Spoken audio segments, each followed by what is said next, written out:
Saudara, tim gabungan Badan Narkotika Nasional Kabupaten Kolaka bersama Satuan Narkoba Polres Kolaka menangkap seorang pria asal Kecamatan Pomala, Kabupaten Kolaka, Sulawesi Tenggara. Pelaku ditangkap di rumahnya usai mengkonsumsi sabu.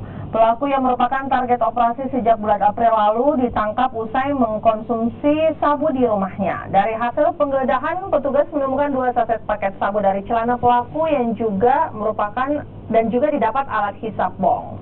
Pelaku mengaku barang haram tersebut diperoleh dari seorang rekannya di Pomala.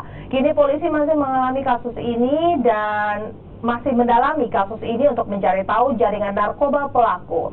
Penangkapan ini berkat adanya laporan dari warga. Di dalam memang sudah diintai, di dalam saku kirinya itu ada barang bukti sabu ini yang terungkap.